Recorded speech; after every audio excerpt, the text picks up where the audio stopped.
আসসালামু আলাইকুম প্রিয় দর্শক, অন্য মঞ্চ অনুষ্ঠানে আপনাদের স্বাগত জানাচ্ছি। একটি ছোট্ট গ্রাম বাংলাদেশের উত্তরাঞ্চলে রংপুর ডিভিশনে, গাইবান্ধা জেলার পলাশবাড়ী উপজেলার রামচন্দ্রপুর গ্রামের নাম।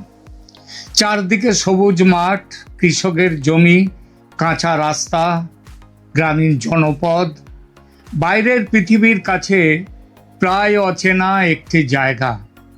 কিন্তু হঠাৎ করে সেই গ্রামটি উঠে এসেছে জাতীয় ও আন্তর্জাতিক আলোচনার কেন্দ্রে। কারণ সেখানে তৈরি হচ্ছিল এক বিশাল রাম মূর্তি। কেউ বললেন এটি হতে চলেছে বাংলাদেশের হিন্দু সমাজের আত্মপ্রকাশের, তাদের অধিকার রক্ষার প্রতীক। কেউ বললেন এটি ধর্মীয় পর্যটনের নতুন কেন্দ্র, নতুন দিগন্ত।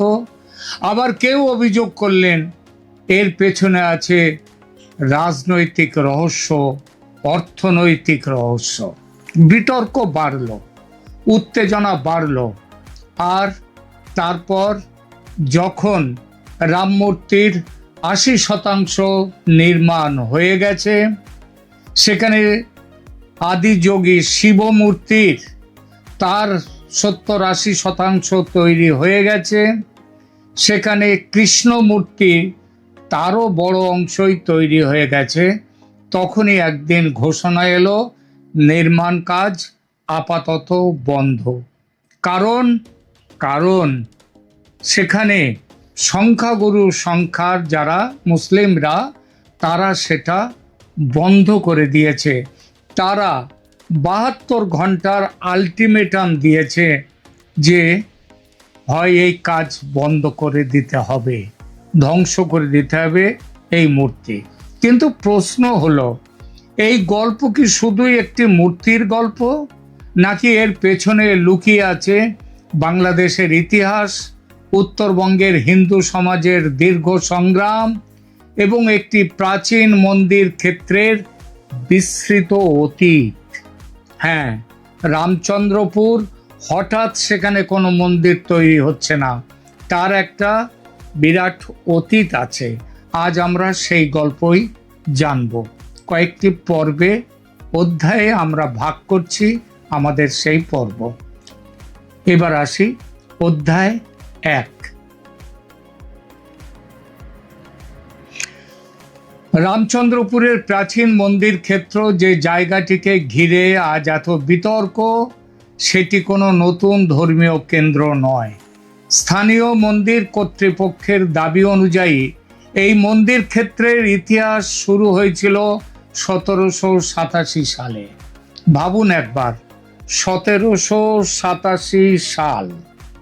তখনও ভারতবর্ষে ব্রিটিশ সাম্রাজ্য একদম সবে শুরু হয়েছে। পলাশির যুদ্ধ শেষ হয়েছে ১৭৫৭ সালে।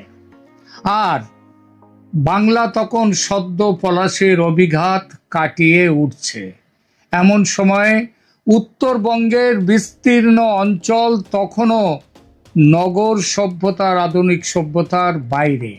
সেই সময়ে প্রতিষ্ঠিত হলো এই রাধা গোবিন্দ ও কালী মন্দির। আজও সেখানে পুজো হয়, আজও সেখানে ধর্মীয় অনুষ্ঠান হয়, আজও স্থানীয় হিন্দু সমাজ এটিকে নিজেদের আধ্যাত্মিক কেন্দ্র হিসেবে দেখে। এক অর্থে এটি শুধু একটি মন্দির নয়, এটি উত্তরবঙ্গের হিন্দু সমাজের কয়েক প্রজন্মের স্মৃতি, ইতিহাস, কয়েক প্রজন্মের বিশ্বাস, কয়েক প্রজন্মের ইতিহাস। অধ্যায় ২। উত্তরবঙ্গের হিন্দু সমাজের দীর্ঘ ইতিহাস।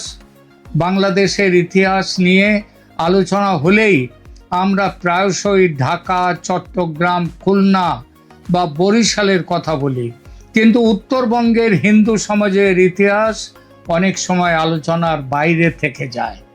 রংপুর, দিনাজপুর, গাইবান্ধা, ঠাকুরগাঁও, লালমনিরহাট, এই অঞ্চলগুলোতে শত শত বছর ধরে হিন্দু মুসলমান, বৌদ্ধ, বিভিন্ন আদিবাসী সম্প্রদায় একসঙ্গে বসবাস করেছে সৌহার্দ্যের সঙ্গে।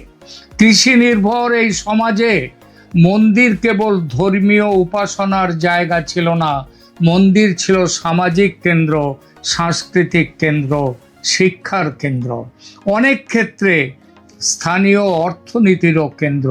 তাই উত্তরবঙ্গের বহু প্রাচীন মন্দিরকে ঘিরে তৈরি হয়েছে গ্রামের পরিচয়, লোক সংস্কৃতি, উৎসব এবং সামাজিক সংহতি।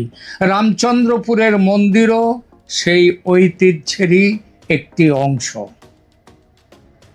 অধ্যায় 3, দেশভাগ, উদ্বাস্তু প্রবাহ এবং অস্তিত্ব রক্ষার লড়াই। কিন্তু ইতিহাস তো কখনো সরল রেখায় চলে না। 1947 সালে দেশ ভাগ হলো, পূর্ববঙ্গ হয়ে গেল পূর্ব পাকিস্তান। তারপর এলো ভয়াবহ জাতি দাঙ্গা, এলো রাজনৈতিক অস্থিরতা, এলো উদ্বাস্তু প্রবাহ।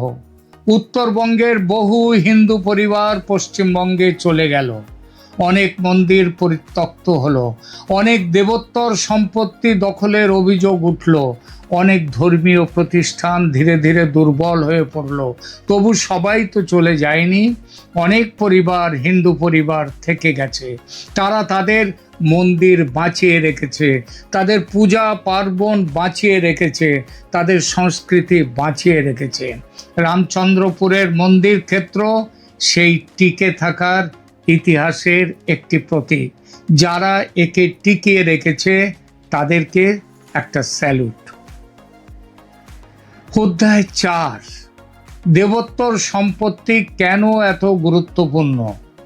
বাংলাদেশে হিন্দু ধর্মীয় প্রতিষ্ঠানগুলোর সবচেয়ে গুরুত্বপূর্ণ ভিত্তিগুলোর একটি হলো দেবোত্তর সম্পত্তি। এই সম্পত্তি কোনো ব্যক্তির নয়, আইনগতভাবে এটি দেবতার নামে উৎসর্গীকৃত। এই জমির উদ্দেশ্য ধর্মীয় কার্যক্রম চালানো, মন্দির রক্ষণাবেক্ষণ করা এবং ধর্মীয় ঐতিহ্যকে টিকিয়ে রাখা। তাই যখন কোনো প্রাচীন দেবোত্তর সম্পত্তিতে বড় প্রকল্প শুরু হয়, তখন স্বাভাবিকভাবেই প্রশ্ন ওঠে, কারা করছে, কিভাবে করছে, কেন করছে এবং ভবিষ্যতে এর প্রভাব কি হবে। অধ্যায় 5, রাম মূর্তির স্বপ্ন। এরপর আসে সেই পরিকল্পনা, এক বিশাল রাম মূর্তি। শুধু রাম নন, সঙ্গে আছেন শিব, সঙ্গে আছেন শ্রীকৃষ্ণ, তিনজনের আলাদা আলাদা মূর্তি। একটি সুবৃহৎ ধর্মীয় কমপ্লেক্স, একটি তীর্থস্থান। আগেও ছিল, আরো বড় করে আগামী দিনে আসতে চলেছে। প্রকল্পের সমর্থকদের চোখে এটি ছিল এক বড় স্বপ্ন।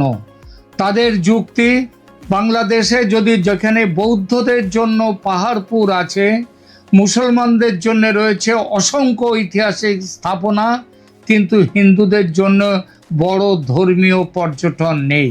সেই পর্যটন কেন্দ্র একটা গড়ে উঠতে পারে। এই প্রকল্প সেই প্রয়োজন পূরণ করতে পারে। তাদের আশা ছিল এটি উত্তরবঙ্গের অর্থনীতিকেও বদলে দিতে পারবে, নতুন কর্মসংস্থান তৈরি করতে পারবে, পর্যটন আরও বাড়বে, গ্রামীণ অবকাঠামোর উন্নয়ন খুব বড়ভাবে হতে পারবে। সেই স্বপ্ন নিয়ে এই বিরাট মন্দির কমপ্লেক্স। অধ্যায় 6, কিন্তু বিতর্ক শুরু হলো। বাংলাদেশের রাজনীতি কখনো শূন্য স্থানে ঘটে না। একটি বিশাল রাম মূর্তি, আবার এমন এক সময়ে যখন দক্ষিণ এশিয়ার রাজনীতিতে ধর্মীয় পরিচয়ের প্রশ্ন অত্যন্ত সংবেদনশীল। ফলে প্রশ্ন উঠল, অর্থ কোথা থেকে আসছে, প্রশাসনিক অনুমতি কী ছিল, প্রকল্পের প্রকৃত আয়তন কত, কারা এর পৃষ্ঠপোষক। এই প্রশ্নগুলো ধীরে ধীরে সামাজিক যোগাযোগ মাধ্যমে ছড়িয়ে পড়ল, সংবাদ মাধ্যমে এলো, শুরু হয়ে গেল রাজনৈতিক ব্যাখ্যা এবং প্রশ্ন, প্রশ্নের পর প্রশ্ন। এই প্রশ্ন তারাই করছে যারা নিজেরা বাংলাদেশে অজস্র বিশাল আয়তনের মসজিদ তৈরি করেছেন 560টি। তারা করছেন প্রশ্ন যে তারা বলতেই পারেন সৌদি আরবের টাকা নিয়ে তারা এই মসজিদ তৈরি করেছেন, কিন্তু হিন্দুরা একটি বড় মন্দির তৈরি করতে গেছে, সরকারের থেকে একটি পয়সা নেয়নি, নিজেদের দেবোত্তর সম্পত্তির আয় থেকে, হিন্দুদের নিজেদের দান থেকে তারা তৈরি করতে চলেছে। শুরু হয়ে গেল প্রশ্ন। অধ্যায় 7, কেন এত সংবেদনশীল এই বিতর্ক? কারণ রাম শুধুমাত্র একটি ধর্মীয় চরিত্র নন, তিনি দক্ষিণ এশিয়ার রাজনীতিতেও একটি গুরুত্বপূর্ণ প্রতীক। ভারতে রাম মন্দির আন্দোলনের পর থেকে রামকে ঘিরে রাজনৈতিক বিতর্ক আরো তীব্র হয়েছে। ফলে বাংলাদেশের একটি গ্রামে বিশাল রাম মূর্তি নির্মাণের খবর স্বাভাবিকভাবেই অনেকের দৃষ্টি আকর্ষণ করেছে। কেউ এটিকে ধর্মীয় স্বাধীনতার প্রকাশ হিসেবে দেখেছেন, কেউ আবার এটিকে হিন্দুদের একটি ইসলামী দেশে হিন্দুদের ইসলামের বিরোধিতা করে নিজেদের আত্মপ্রকাশের অভিযান হিসেবে দেখছেন। কেউ এর পেছনে আবার ভারতের রাজনৈতিক প্রভাব দেখছেন। অধ্যায় 8, অযোধ্যা বিতর্ক এবং রাম মন্দির চন্দ্রপুর প্রসঙ্গ। রামচন্দ্রপুরের রাম মূর্তি নিয়ে বিতর্কের সময় সামাজিক যোগাযোগ মাধ্যমে আরেকটি বিষয় বারবার সামনে এসেছে, সেটি হলো ভারতের অযোধ্যা, বিশেষ করে 1992 সালে বাবরি মসজিদ ধ্বংসের ঘটনা। বাংলাদেশের কিছু ইসলামপন্থী ও মৌলবাদী গোষ্ঠীর দাবি করেছেন অযোধ্যায় যা ঘটেছে তার প্রতিক্রিয়া হিসেবে রামচন্দ্রপুরের রাম মূর্তিও নির্মিত হতে দেয়া উচিত নয়। কেউ কেউ আরো এক ধাপ এগিয়ে ভেঙে ফেলার হুমকিও দিয়েছেন। কিন্তু প্রশ্ন হলো, অযোধ্যার ঘটনাটির প্রকৃত আইনি ও ঐতিহাসিক প্রেক্ষাপট কি? ইতিহাসবিদদের মধ্যে দীর্ঘদিন ধরেই এই বিতর্ক রয়েছে যে বাবরি মসজিদ নির্মাণের আগে সেখানে একটি হিন্দু ধর্মীয় স্থাপনা বা মন্দির ছিল। এই বিতর্ক বা এই প্রশ্ন কয়েক শতাব্দী ধরে চলেছে। পরবর্তীকালে প্রত্নতাত্ত্বিক অনুসন্ধান, ঐতিহাসিক নথি এবং দীর্ঘ বিচারিক প্রক্রিয়ার ভিত্তিতে ভারতের সর্বোচ্চ আদালত 2019 সালে একটি চূড়ান্ত রায় দেয়। আদালত তার রায়ে বিতর্কিত জমির মালিকানা হিন্দু পক্ষকে প্রদান করে এবং সেখানে রাম মন্দির নির্মাণের পথ সুগম হয়। একই সঙ্গে আদালত নির্দেশ দেয় যে মুসলিম সম্প্রদায়ের জন্য অযোধ্যাতেই বিকল্প হিসেবে 5 একর জমি প্রদান করতে হবে। পরবর্তীতে রাজ্য সরকার সেই জমি বরাদ্দ করেছে এবং সেখানে নতুন মসজিদ নির্মাণের উদ্যোগও গ্রহণ করা হয়েছে। অর্থাৎ বর্তমান অযোধ্যার রাম মন্দির কোনো নতুন রাজনৈতিক সিদ্ধান্তের ভিত্তিতে নয়, বরং বহু দশক ব্যাপী আদালত নির্ভর বিচারিক প্রক্রিয়ার পর এটি নির্মিত হয়েছে। তাই অযোধ্যা নিয়ে কারো ব্যক্তিগত মত যাই হোক না কেন, রামচন্দ্রপুরের ঘটনাকে বিচার করতে গেলে সেটিকে বাংলাদেশের আইন, বাংলাদেশের সংবিধান এবং বাংলাদেশের সামাজিক বাস্তবতার আলোকে বিচার করাই সবচেয়ে যুক্তিসঙ্গত পদ্ধতি। কারণ একটি দেশের বিচারিক ইতিহাস আরেকটি দেশের কোনো ধর্মীয় স্থাপনার বিরুদ্ধে সহিংসতার ন্যায্যতা তৈরি করতে পারে না, বরং সভ্য সমাজে মতভেদ থাকলে তার সমাধান হওয়া উচিত আইন, সংলাপ এবং সাংবিধানিক পদ্ধতির মাধ্যমে। আর বাংলাদেশের রামচন্দ্রপুরে যে রাম মূর্তি নির্মাণ, সেটি হিন্দুদের নিজস্ব জমিতে, কারোর জমি, কারোর মসজিদ, কারোর জমি দখল করে, কারোর মসজিদ ভেঙে সেখানে কোনো মন্দির বা মূর্তি তৈরি হচ্ছে না। অধ্যায় 9, নির্মাণ বন্ধ। তারপর এলো সেই মুহূর্ত যখন সেখানে ইসলামী মৌলবাদীদের তাদের অসন্তোষ, তাদের আন্দোলনের জেরে, এমনকি সেই আন্দোলন হিংসাত্মক রূপও নিয়েছে। আমি জানি, খবর পেয়েছি, গতকাল সেখানে মন্দিরের একজনকে, সেবায়েতকে, তাকে ধরে সেখানে প্রচণ্ড প্রহার করা হয়েছে। পরে মৃত্যুমুখে যাওয়ার মুখে পুলিশ গিয়ে তাকে উদ্ধার করে। মন্দির কর্তৃপক্ষ এখন জানালেন এইসব ঘটনার পরিপ্রেক্ষিতে আইন শৃঙ্খলা পরিস্থিতি ও উত্তেজনার আশঙ্কায় নির্মাণ কাজ আপাতত বন্ধ রাখা হচ্ছে। এই সিদ্ধান্তের মধ্যেই যেন লুকিয়ে আছে পুরো গল্পের ট্র্যাজেডি। কারণ এখানে দুই পক্ষের দুই রকম ভয় রয়েছে। এক পক্ষের ভয় তাদের ধর্মীয় অধিকার খর্ব হচ্ছে, অন্য পক্ষের ভয় এই প্রকল্প নতুন উত্তেজনার জন্ম দিচ্ছে বাংলাদেশে। ইসলামের তাদের অধিকার, মুসলমানের অধিকার রক্ষিত হচ্ছে না। আর মাঝখানে দাঁড়িয়ে রয়েছে, এই দুই পক্ষের মাঝখানে দাঁড়িয়ে রয়েছে একটি প্রাচীন মন্দির ক্ষেত্র, যার বয়স 2.5 শতাব্দীরও, 250 বছরেরও বেশি।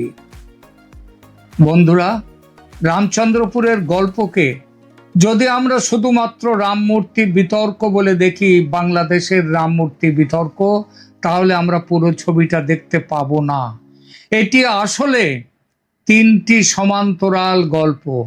প্রথম গল্প একটি প্রাচীন মন্দির ক্ষেত্রের, দেবোত্তর সম্পত্তির ওপর যে মন্দির ক্ষেত্র গঠিত হয়েছে, তৈরি হয়েছে। দ্বিতীয় গল্প বাংলাদেশের উত্তরবঙ্গের হিন্দু সমাজের তাদের ধর্মীয় স্বাধীনতা নিয়ে টিকে থাকার লড়াইয়ের গল্প। আর তৃতীয় গল্প আধুনিক দক্ষিণ এশিয়ার ধর্ম, রাজনীতি এবং পরিচয় সংকটের। আজ নির্মাণ কাজ বন্ধ, আগামীকাল হয়তো আবার শুরু হবে, হয়তো হবে না। কিন্তু একটি বিষয় নিশ্চিত, রামচন্দ্রপুর এখন আর শুধু একটি গ্রামের নাম নয়, এটি পরিণত হয়েছে একটি প্রতীকে, একটি লড়াইয়ের প্রতীকে, একটি প্রশ্নে, একটি বিতর্কে এবং সম্ভবত বাংলাদেশের ভবিষ্যৎ ধর্মীয় সামাজিক আলোচনার একটি গুরুত্বপূর্ণ অধ্যায়ে। যদি যারা হুমকি দিচ্ছেন এই মন্দির এই মূর্তি ভেঙে ফেলতে হবে, তাদের উদ্দেশ্যে বলি যে আপনাদেরও যেমন অধিকার রয়েছে নিজেদের প্রার্থনার জায়গা তৈরি করবার, হিন্দুদেরও সেই অধিকার রয়েছে। প্রিয় দর্শক, আজকের আলোচনার এখানেই শেষ রাখছি, এখানেই শেষ করলাম। আবার আমরা রামচন্দ্রপুরের রামমূর্তি নিয়ে আলোচনায় আপনাদের সামনে আবার আসবো ভবিষ্যতে। ভিডিওটি ভালো লাগলে লাইক করুন, শেয়ার করুন এবং অবশ্যই সাবস্ক্রাইব করুন।